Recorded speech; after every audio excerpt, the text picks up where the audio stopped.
नमस्कार, मी ॲडव्होकेट माधव आपल्या कायदा व्हिजन चॅनलमध्ये आपल्या सर्वांचे मनपूर्वक स्वागत करतो। आज आपण कायदेशीर नोटीस न घेतल्यास काय परिणाम होतात ते सोप्या भाषेत जाणून घेऊया। चला, कायदेशीर नोटीस म्हणजे नेमके काय?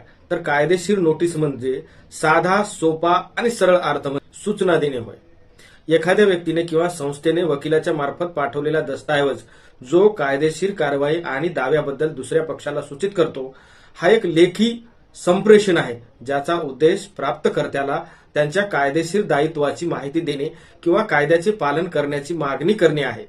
म्हणजेच काय, तर आपण एखादी गोष्ट करणार आहोत किंवा दुसऱ्याने एखादी गोष्ट करावी वा करू नये यासाठी एकाने दुसऱ्यास सूचना देणे म्हणजेच कायदेशीर नोटीस होय।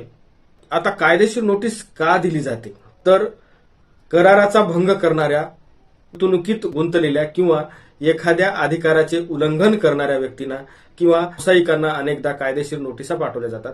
कायदेशीर नोटिसांचा उद्देश कायदेशीर कार्यवाहीची सूचना दिल्यानंतर प्रकरण न्यायालयात नेण्यापूर्वी प्राप्तकर्त्याला प्रतिसाद देण्याची संधी देणे हा आहे। म्हणजेच काय, तर आलेल्या कायदेशीर नोटीसचे कायदेशीर उत्तर देणे हे सुद्धा बंधनकारक। आता थोडक्यात कायदेशीर नोटीसचे प्रकार किती आहेत ते बघूया आपण।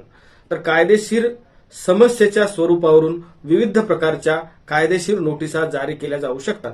त्यामध्ये प्रामुख्याने व्यक्तिगत कायदेशीर नोटीस, न्यूज पेपर व इतर माध्यमातून दिलेली कायदेशीर जाहीर नोटीस, करारपत्रा संबंधित कायदेशीर नोटीस, पैसे संबंधित पतसंस्थेकडून, बँकेकडून किंवा एखाद्या वकिलांकडून कायदेशीर नोटीस, चेक बाउन्स संदर्भात नोटीस, अचल संपत्ती खरेदी विक्री संबंधित कायदेशीर नोटीस, घर भाडे संबंधित कायदेशीर नोटीस, वैवाहिक संबंधाबाबत कायदेशीर वारसा हक्काबाबत नोटीस, सार्वजनिक हक्क संबंधी नोटीस, कायद्याने द्यावयाच्या नोटिसा विविध आहेत, त्या कायदेशीर सूचना आहेत असं आपण मानू शकतो। तर डिमांड कायदेशीर नोटीस ही नोटीस कायदेशीर नोटीस आहे जेव्हा एका पक्षाने दुसऱ्या पक्षाकडून पेमेंट किंवा कामगिरीची मागणी केली जाते, तेव्हा एखादा पक्ष कराराचा भंग करतो किंवा त्याच्या जबाबदाऱ्या पूर्ण करण्यात तो अयशस्वी ठरतो, तेव्हा अशा प्रकारची कायदेशीर नोटीस पाठविली जाते। भाडेकरूंना कायदेशीर नोटीस ही नोटीस आहे जी की भाडेकरूंना पाठवली जाते जेव्हा एखादा घरमालक भाडे करार संपुष्टात आणू शकतो किंवा करारनामा संपुष्टात आणू इच्छितो। भाडेकरूला बाहेर जाण्यापूर्वी काही दिवसाची सूचना देणे आवश्यक असते, म्हणजेच एका महिन्याची सूचना कमीत कमी देणे आवश्यक असते। आता कॉपीराइट कायदेशीर नोटीसची सूचना। कॉपीराइट सूचना ही एक कायदेशीर सूचना आहे जी इतरांना सूचित करण्यासाठी वापरली जाते की विशिष्ट कार्य कॉपीराइट कायद्याद्वारे संरक्षित आहे। ही सूचना सहसा वेबसाईट्स, पुस्तके आणि कॉपीराइटच्या स्वाधीन असलेल्या असतात। ह्या सामुग्रीवर भर दिला जाते, जसे की इंटेलेक्च्युअल प्रॉपर्टी पण त्याच्यामध्ये येते। मानहानीची कायदेशीर नोटीस ही जी सूचना आहे, ही मानहानीची नोटीस ही एखाद्या व्यक्तीला किंवा संस्थेला पाठवली जाते। तर ही कायदेशीर नोटीस आहे जिने दुसऱ्या व्यक्ती किंवा व्यवसायाबद्दल खोटी किंवा हानिकारक विधाने केलेली आहेत। नोटीसमध्ये बदनामीकारक विधाने मागे घेण्याची किंवा माफी मागण्याची मागणी करण्यासंदर्भात ही नोटीस पाठवली जाते। नोटीसच्या हेतूची सूचना। खटल्याच्या हेतूची सूचना ही एखाद्या व्यक्तीला किंवा संस्थेला आगामी कायदेशीर कार्यवाहीची माहिती देणारे कार्यवाहीची नोटीस कायदेशीर नोटीस असते। जेव्हा पक्षकार न्यायालयाबाहेर प्रकरण मिटवण्याचा प्रयत्न करत असतात, तेव्हा अशा प्रकारची कायदेशीर नोटीस अनेकदा पाठवली जाते। कायदेशीर सूचनांकडे दुर्लक्ष केल्यास काय परिणाम होतात ते आता आपण बघू। वकिलामार्फत, माननीय न्यायालयामार्फत, बँकेमार्फत, पॅनलवरील ॲडव्होकेट किंवा पोलीस स्टेशन मार्फत कायदेशीर नोटीस मिळू शकते आणि आलेली कुठलीही कायदेशीर नोटीस स्वीकारावी की नाही हा ज्याचा त्याचा अधिकार आहे, ज्याचा त्याचा प्रश्न आहे।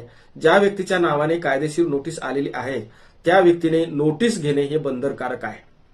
कायदेशीर सूचनांकडे दुर्लक्ष केल्यास गंभीर परिणाम होऊ शकतात। प्राप्तकर्ता नोटीसला उत्तर देण्यास किंवा नोटीसमध्ये आलेल्या मागण्यांचे पालन करण्यास अयशस्वी झाल्यास प्रकरण माननीय न्यायालयात पाठवले जाऊ शकते। त्यामुळे प्राप्तकर्त्यावर कायदेशीर कार्यवाही केली जाऊ शकते। परिणामी आर्थिक दंड, कायदेशीर दंड किंवा इतर मंजुरी मिळू शकते। कायदेशीर सूचना गांभीर्याने घेणे आणि तुमच्या कायदेशीर जबाबदाऱ्यांना तुम्हाला खात्री नसल्यास कायदेशीर सल्ला घेणे महत्त्वाचे आहे। भारतात देशातील कायदेशीर नोटीस पाठवण्याची वेळ, मर्यादा, वेगवेगळ्या कायदेशीर प्रक्रिया आणि कार्यक्षेत्रानुसार अधिकार क्षेत्रानुसार बदलू शकते. मगाशी सांगितल्याप्रमाणे कायदेशीर नोटीस ही सूचना आलेली असते. कायदेशीर नोटीस ही घेतली नाही तर नोटीसमध्ये नमूद असलेले सर्व मंजूर आहे, मान्य आहे असे समजले जाते आणि पुढील स्टेप्स न्यायालयामध्ये घेतल्या जातात. नोटीस संबंधित सर्व मान्य आहे असा अर्थ घेऊन नोटीस घेऊनही हजर झाले नाहीत तर एकतर्फी निकाल माननीय न्यायालयात लागू शकतो. आलेल्या नोटीसला प्रत्युत्तर द्यायला हवे. यामध्ये कायदेशीर नोटीसला वेळेचे बंधन आहे, वेळ मर्यादा आहेत. त्यात प्रामुख्याने दुरुस्ती कायदा 2002 नुसार कलम 138 अंतर्गत धनादेश नोटीस पाठवण्याची मुदत 30 दिवसाची आहे. कंपनी कायदा 2013 नुसार सदस्यांद्वारे कंपनीशी संबंधित समस्यांसाठी नोटीस पाठवण्याची मुदत ही 14 दिवसाची दिलेली आहे. संस्थेच्या सर्वसाधारण सभेसाठी नोटीस पाठवण्याची मुदत 14 दिवसाची आहे. या व्यतिरिक्त इतर कायदेशीर कार्यवाहीमध्ये नोटीस पाठवण्याची मुदत वेगवेगळी असू शकते. म्हणून जेव्हा तुम्ही कायदेशीर नोटीस पाठवण्याची तजवीज करत आहात अशा वेळी तुमच्या ओळखीचे वकील किंवा तज्ज्ञ वकिलांचा सल्ला घेणे बंधनकारक आहे.